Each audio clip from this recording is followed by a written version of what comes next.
It's hard to explain the fear that lingers after something like this. It's not just a terror that fades after a night's sleep, it's something that gnaws at you long after the last light flickers out. I've been holding onto this story for years, telling myself I'd never speak of it again. But there are too many questions now, too many people piecing together things that should have stayed hidden, and if I don't say something, the truth, the real truth, will be lost forever. So, here I am. This is the story no one wanted you to know. This is the one that's been buried, manipulated, distorted. But today, I will tell you how Terrifier was created, and more importantly, why it was created. You've seen the movie, right? The one that left you feeling like you just stared into something wrong, something that shouldn't exist. I know you have, because I've seen it too. We all have.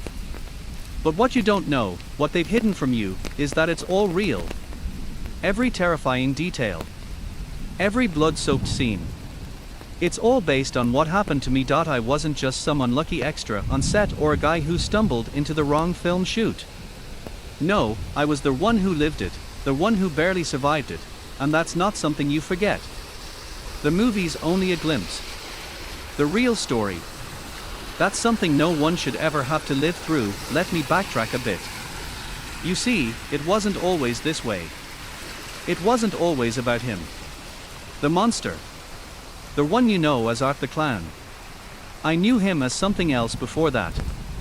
Something far darker. It started like any other horror film shoot. I had been working in the industry for years, getting by with minor roles here and there. Nothing glamorous. Just enough to pay the rent and keep my head above water. But when I was hired for this film, something felt off from the start. The director, Damien, was an eccentric type, a bit too obsessed with realism, a little too focused on the violence. But hey, that's what sells in horror, right? I should have seen the sign sooner. The way Damien would get quiet between takes, as if he was listening for something. The way the crew would keep to themselves, not speaking to the actors much. And then there was Art. The actor playing him, David, I think his name was, had this unsettling presence even when he wasn't in costume. He'd stare at you with these unblinking eyes, and you could just tell that there was something off about him. Something unnatural, but that's not where the story really begins. No, it starts with the night I stayed behind to do a late-night reshoot. The whole crew had left, and I was supposed to film just a quick segment to fix some minor errors. Damien had been pushing hard for realism, and I'd been the one chosen to take part in the last scene of the day, a scene I later realized would have been better left on the cutting room floor. I didn't expect to be alone on set. I thought someone would be there, another crew member to make sure everything was taken care of. But the lights were off, and the studio felt empty when I arrived. The air was thick, a damp heaviness that you couldn't shake, like something was waiting for you. I remember feeling a strange tightness in my chest as I walked into the main stage, the flickering lights overhead casting shadows that seemed too sharp, too real. The set was small, just a few rooms designed to look like a decaying hospital. I'd already shot the earlier scenes, so I didn't need much. But something wasn't right. I wish I could have turned around right then and left, but I didn't. You never think the worst is going to happen when you're there, even though deep down you feel it. It's that instinctive panic that tells you to run, but by then, it's too late. That's when I first saw him, Art. He was standing at the far end of the hallway, just beyond the camera's reach. His figure was backlit, and the dim light made his costume seem even more grotesque. But it wasn't the makeup that got to me. It was his stance, like he was waiting. Watching David. I called out, expecting him to speak up, but there was nothing. Just silence. I called his name again, but this time the silence was different. It wasn't the absence of sound, it was the kind of silence that clung to the air, like something was holding its breath. That's when I heard it. A slow, deliberate scrape, like nails against concrete.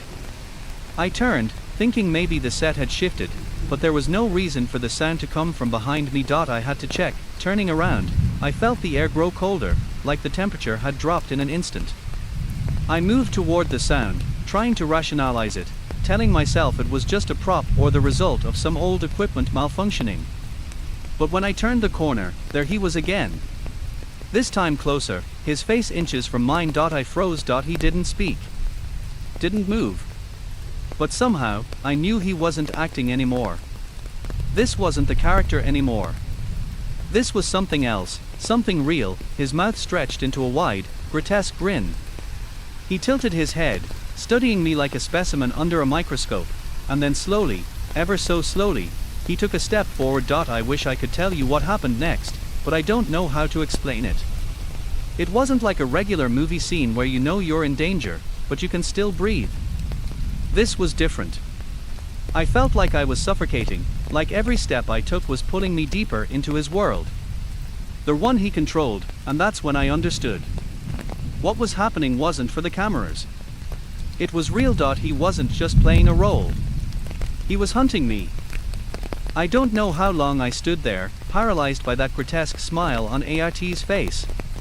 My legs felt like they were made of stone, and my lungs could barely fill with air. Every instinct told me to turn and run, but some part of me, the rational part, if you could even call it that, couldn't let go of the thought that maybe, just maybe, this was all part of the act. A twisted bit of method acting, a way for David to stay in character, but then I saw the knife. It wasn't just some plastic prop either. It was real.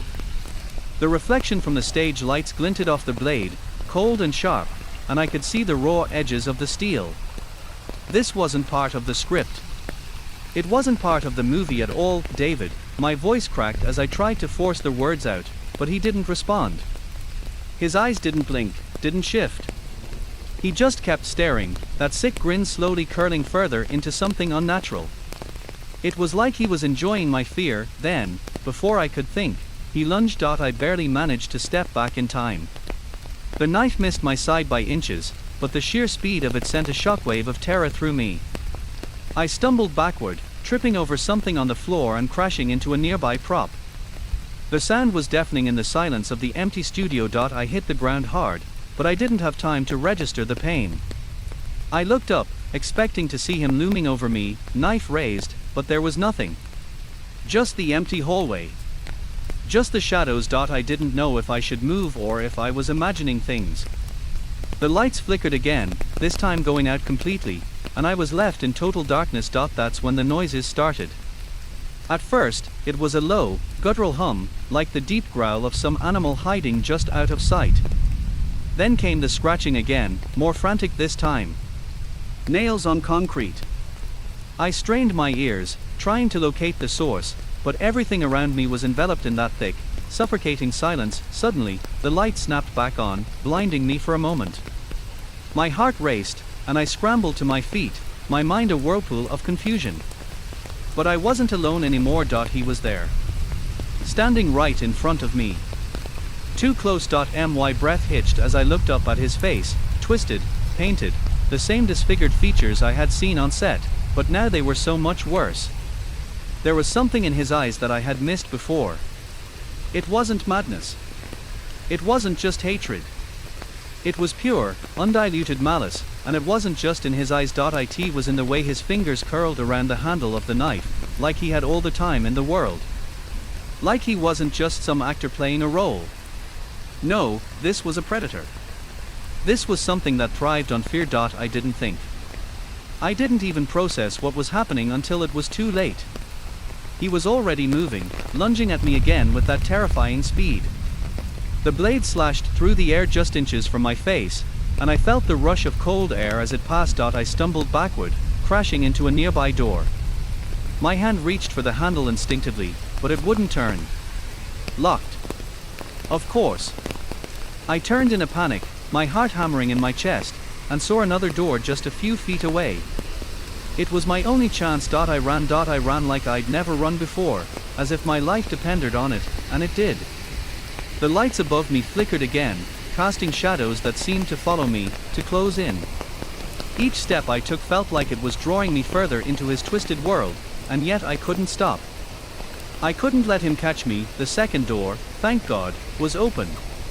I threw it open and slammed it behind me, locking it with shaking hands. My breath came in ragged gasps, and I could hear my heart pounding in my ears. But I wasn't safe. Not yet. I turned around, trying to assess where I was. I had just entered a small storage room, cluttered with old props and equipment from past films. There was nowhere to hide. No way out. And I knew he would be looking for me. I leaned against the door, listening, but I heard nothing. The silence in the room was unbearable. My mind raced. Was I imagining this? Was I really in danger? Was Art just a guy in a costume, or had something snapped within him? I had to think. I had to figure out what was going on. But before I could make sense of anything, I heard it. A soft scraping sound. Slow. Deliberate, the door handle turned. My blood ran cold. I pressed my back against the door, holding it shut with all the strength I had left, my hands slick with sweat. I had no weapon. No escape. Just the cold metal of the door against my spine and the knowledge that if he got in, I was as good as dead. And then, their voice, not a growl. Not a whisper. But a voice, hide, it said, cold and low. You'll make a better victim that way. I froze. The voice wasn't coming from the other side of the door. It was coming from behind me. From within the room. I turned, slowly, heart racing in my chest, and saw him, Art. His face was pressed against the window of the storage room, his twisted grin only a few inches away from my own reflection. His eyes glimmered with something unholy. And in that moment, I realized, it wasn't just the knife. It was him. He wasn't just playing a character. He was part of this. He had become a part of whatever dark thing had taken hold of this film, of this set, and that was when I understood. It wasn't just a movie. It was a trap. I was shaking, my pulse thundering in my ears. There was no mistaking it now. Art wasn't just an actor. He was something far worse. Something that didn't belong in any film, let alone one as grotesque as Terrifier. But even as I backed away from the window, trying to steady my breathing, I realized something else. He was playing with me. This wasn't an attack. Not yet. It was a game, and I was the prey. The worst part. He knew it. I didn't know how long I could keep my back pressed against the door, keeping the weight of my body there to hold him out. My mind scrambled for an escape plan, for some way to get out of this, but all I could think about was their voice. The voice that had come from behind me. The voice that was now laughing softly, as if it knew I had no chance. I spun around again, half expecting to find him right behind me. But there was nothing. Just the eerie silence that enveloped the room. I took a deep breath, trying to calm myself. I wasn't going to let fear control me, not now. I had to think. How did I get here? What had happened? I had been hired for a film. I had worked with Damien before, and despite his quirks, nothing had ever suggested anything like this. No one had warned me about Art or David's darker tendencies. And I had worked with some pretty messed up people in this industry, but this wasn't just about a disturbed actor anymore. This was something else. I could still hear him on the other side of the door, his breath slow and deliberate, as if he was savoring every moment. The silence between us was almost unbearable. Then, the lights flickered again. Once, twice, until they went out altogether, plunging me into darkness. I couldn't see a thing. I held my breath, waiting for the inevitable sound of footsteps, the scrape of that knife cutting through the air. But nothing came. The silence was oppressive, like the entire building had been swallowed by it. Was he gone? I dared to take a step forward, my hands stretched out in front of me, trying to feel my way through the room. I bumped into a few old props, a rolling cart of film equipment, but nothing more. The darkness was complete. And in that moment, I realized just how vulnerable I was. There was no backup. No crew members. No safety, just me and whatever the hell Art had become. I moved quietly, inching my way toward the back door of the room. If I could get out and into the main hallway, maybe I could find another exit. Maybe I could. Bam! The door behind me slammed open, and my heart leapt into my throat. I spun around to see him. Art. Standing there, his smile wide, like he'd been waiting for me to make a move. I didn't hesitate. I bolted. I didn't care what was in my path, whatever it took, I had to get out. But my legs weren't cooperating. My body was so filled with adrenaline that it felt like I was moving through molasses, my arms and legs stiff with terror. I could hear ART's footsteps behind me, quick and precise, echoing off the walls as he closed the distance. The sound of that damn knife scraping the floor made my stomach churn. I turned a corner, my eyes frantically scanning the hall. There had to be a way out. But every turn led to another dead end. Every hallway stretched into more darkness, more emptiness.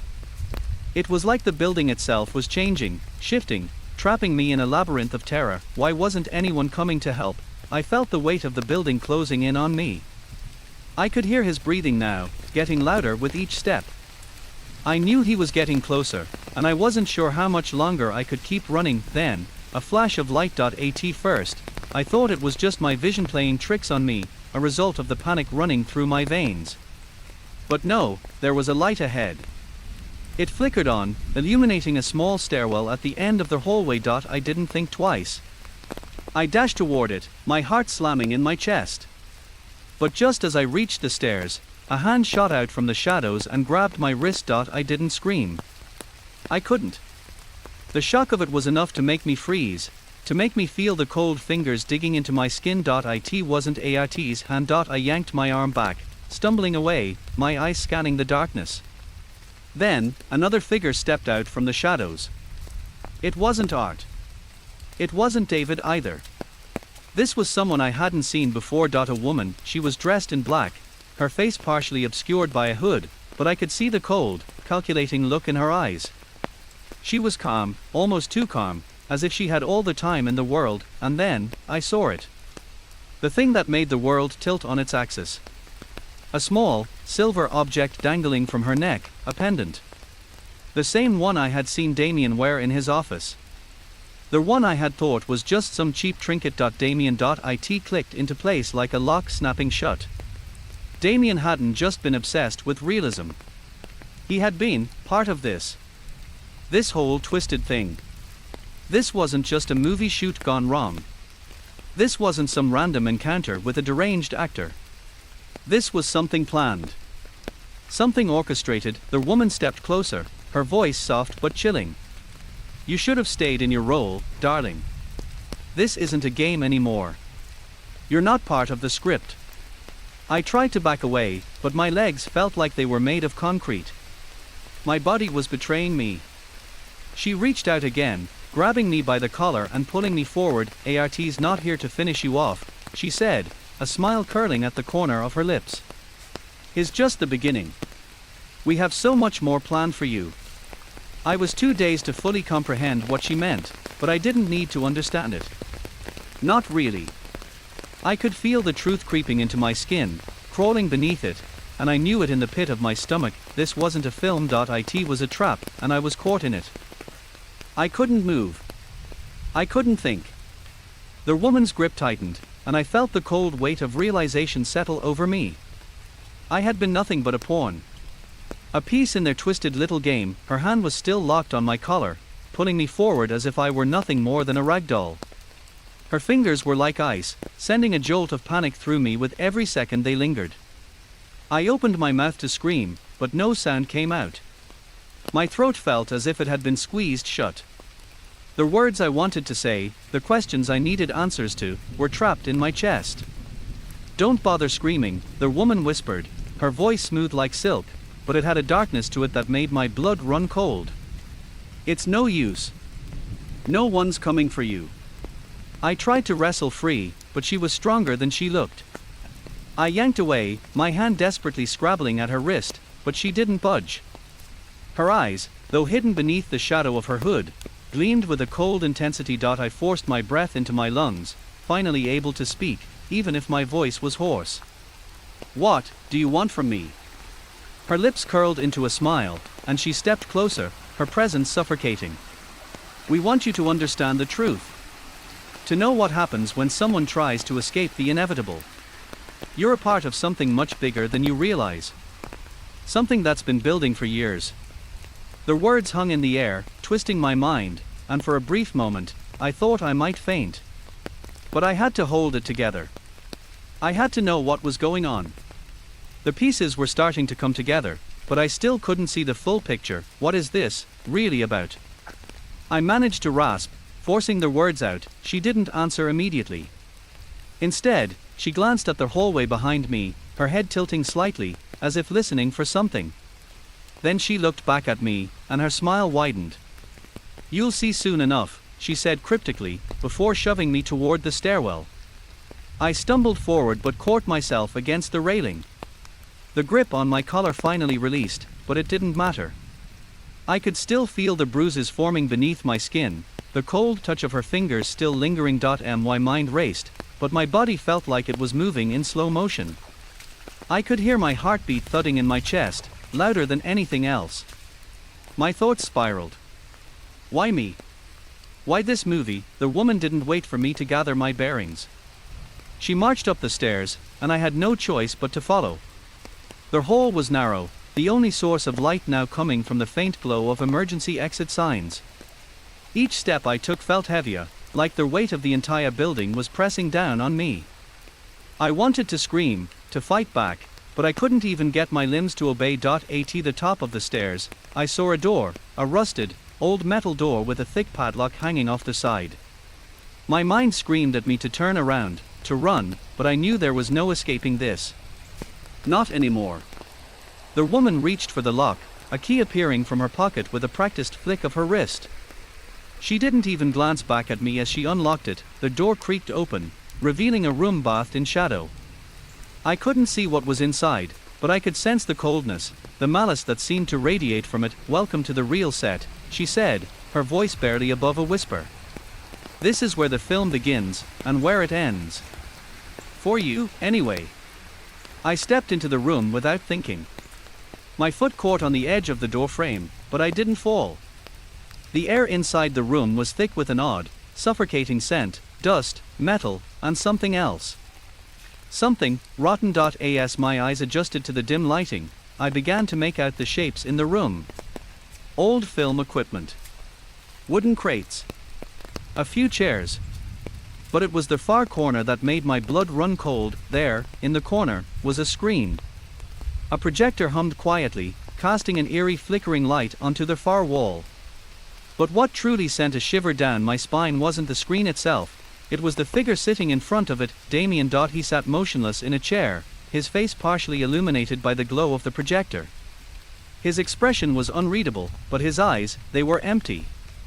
Hollow. Like they no longer contained any trace of the man I thought I knew. I froze. "Damien." He didn't answer. Didn't even move. The woman behind me gave a sharp, almost amused laugh.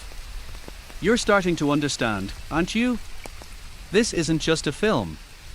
This is his creation."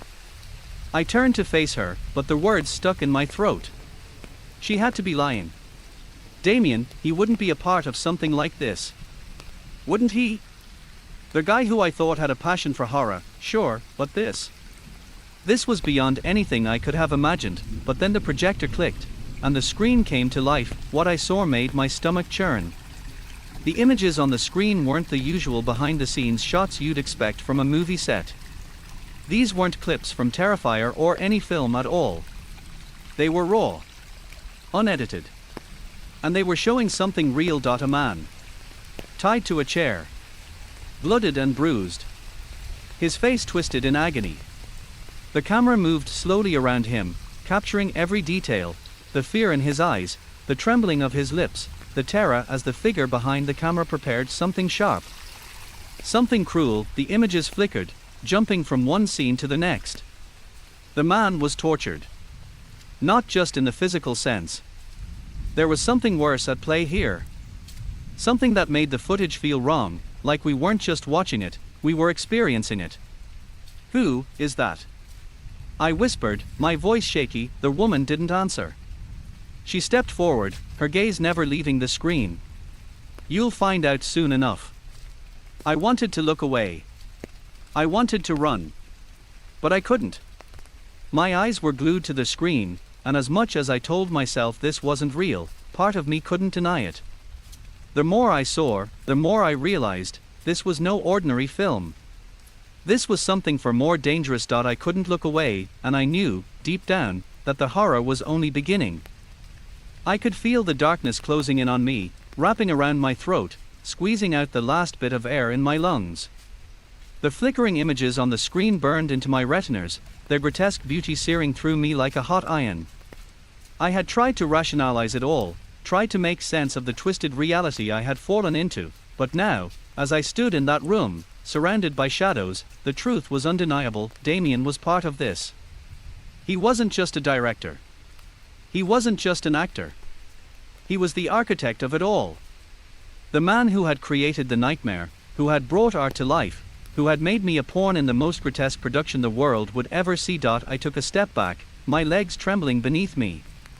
I needed to get out. I needed to run. But no matter how much I willed my body to move, it felt like I was rooted to the floor, stuck in some hellish trance. The woman, still behind me, moved toward Damien. Her movements were fluid, almost hypnotic.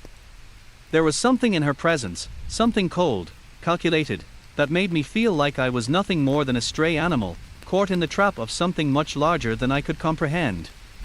"Damien," she said softly, as if coaxing him out of a deep sleep. He didn't respond, but I could see his chest rise and fall ever so slightly.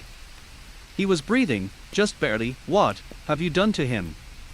I choked out, unable to tear my eyes away from his motionless form. The woman's lips curved into a smile. "Damien? He's exactly where he belongs. He's the mastermind, but is also a part of the game. A small, insignificant part." The words didn't make sense. How could he be insignificant? Damien was the reason I was here. He was the one who had lured me into this nightmare. The woman turned away from Damien, her eyes locking onto mine with an unsettling calm. "You've been a part of it from the beginning, though. All of you have. It's not just about the film anymore. It's about control. Power. The dark truth behind what makes the world turn." I took a step toward her, my voice rising in desperation. "What are you talking about? This is a movie. It's supposed to be fake." She let out a low laugh, almost pitying. "You think this is just a movie?" Her tone was venomous now, dripping with mockery. "You still don't understand, do you? The terror you've felt, the suffering you've witnessed, it's real. All of it. And now you're part of the last act. The final scene." I felt my stomach drop. The screen behind me flickered once more, the images shifting to something new. A shot of me. Blooded. Bound to a chair, just like the man before. My face was contorted in pain, my mouth open in a scream that didn't sound like my own. The camera zoomed in on my eyes, capturing every ounce of fear. My throat tightened, and I stumbled back. "No. This isn't happening. This is a set. A film." But as I looked around, the walls seemed to close in. The film equipment, the projector, the dim light, it all felt too real now. It wasn't part of the illusion. It wasn't part of the production. It was happening. The woman stepped toward me, her smile widening. "You're in the final act, just like you were meant to be. You're not the hero of this story. You're not even the victim. You're the object. The last piece. The last performance. The show ends when you break." I backed away, my pulse hammering in my chest. There was no escape. There was nowhere to run. The truth was too terrifying, too immense to comprehend. The room seemed to spin as the weight of it pressed down on me. The whole world was a stage, and I had been nothing more than an actor in their sick, twisted play. "Please," I whispered, the words barely audible, my breath ragged. "What do you want from me?" Her hand reached up, brushing the side of my face in an almost tender gesture. But her touch was cold, like ice against my skin. "We don't want anything from you. You're just a part of the game. And in the end, there's only one rule." She leaned in closer, her voice a soft whisper in my ear. "Everyone breaks." The words hung in the air, their finality sending a chill down my spine. I tried to move, to push her away, but it was too late. The walls seemed to close in even tighter, the air growing colder, suffocating. My body refused to cooperate. I couldn't breathe. I couldn't scream. All I could do was watch as the screen behind me flickered once more, this time, showing me. It was no longer just a movie. It was my reality. The final scene. The last chapter of this twisted, macabre play, and I was the star. Suddenly, the door slammed shut behind me.